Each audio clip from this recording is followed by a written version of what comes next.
काय काय विषय समोर आले आणि किती बांगलादेशी बीडमध्ये राहत आहेत? बीड जिल्ह्यात 10,000हून अधिक अर्ज आले, त्यापैकी 6,845 यांना उशिराचे जन्म प्रमाणपत्र दिले गेले। त्यातना 2,759 आदेश हे बेकायदेशीररित्या देण्यात आले होते, ते सगळे रद्द करण्यात आले आहे। इथे जे अर्ज आलेले आहेत त्याची मी पाहणी केली आणि त्यात स्पष्ट दिसतंय की मोठ्या प्रमाणात ज्यांच्याकडे भारतात जन्माचा कोणताही पुरावा नाही, त्यांच्या आई वडिलांचा, भावंडाचा, अशा प्रकारचे खूप मोठ्या प्रमाणात, म्हणजे ज्या आलेल्या अर्जापैकी मोर दॅन 97% अर्ज हे मुस्लिम बांगलादेशी बॅकग्राऊंडचे आहे। त्यांचं वय हे 30 ते 65-70 दाखवण्यात आलं आहे। काहींनी फक्त आधार कार्ड दिलेले आहेत, काहींनी फक्त रेशन कार्ड दिलेले आहेत, काहींनी पॅन कार्ड दिलेले आहेत। या सगळ्या अर्जाचे पुनर्तपासणी करण्याचं जिल्हाधिकारी, तहसीलदार आणि पोलिसांनी मान्य केलं आहे। मला विश्वास आहे की पुढच्या 5-15 दिवसात बीड जिल्ह्यात किमान 4 तहसीलमध्ये खोटे पुरावे, फोर्जरी, फ्रॉड, बनावटी कागदपत्र आता 4 ठिकाणी FIR दाखल होणार। आपण तुम्ही किती जिल्ह्यांना अशी भेट दिली आणि ज्या ज्या ठिकाणी तुम्ही भेटी दिली त्या ठिकाणी काही कार्यवाही झाली का? तुमचे फक्त कागदपत्र घेऊन प्रशासन शांत बसते का? आतापर्यंत मी 37 ठिकाणी जिल्हाधिकारी, तहसीलदार, SP आता 37 शहरात, गावात जाऊन आलो। मोठ्या प्रमाणात राज्य सरकारने, न्यायालयाने पण या गोष्टीची दखल घेतली आहे।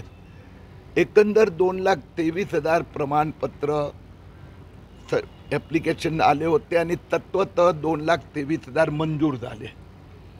79,000 द्यायचे राहिले होते, त्याला राज्य सरकारने स्थगिती दिली।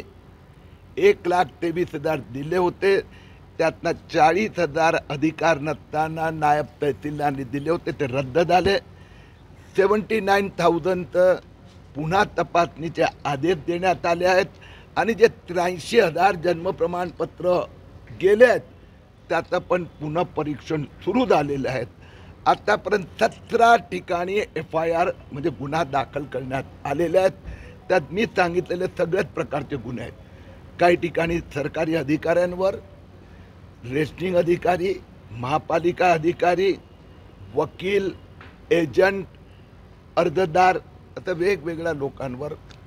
तुमचं भाजपचं देखील बांगलादेशी घुसखोर मोठ्या प्रमाणात आहेत असं तुम्ही दावा करताय, मग अशा पद्धतीत सरकारला काही विशेष मोहीम राबवून यांचा शोध घेण्याचं काही मागणी करणार आहेत तुम्ही?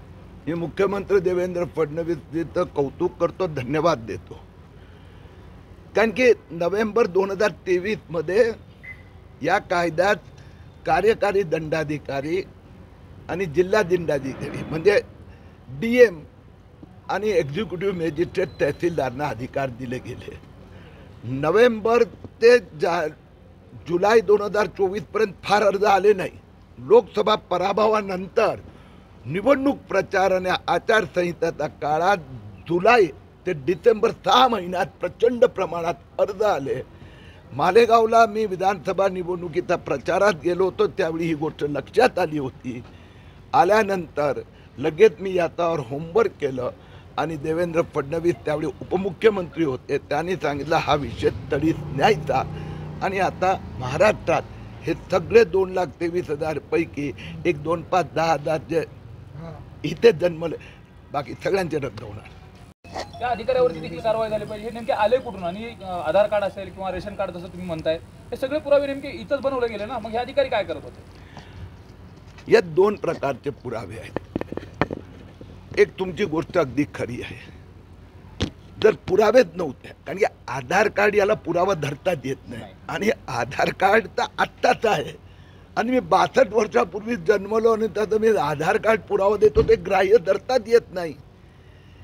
असे पुरावेच्या आधारावर जे प्रमाणपत्र दिले गेले आहे त्या संबंधी त्या तहसीलदार काय करावं हे जिल्हाधिकाऱ्यांनी ठरवावं लागणार.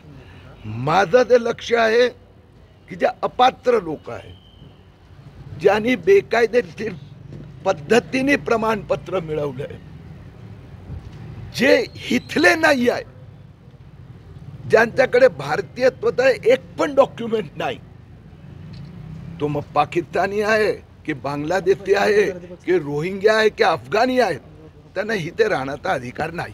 सर हिंदी में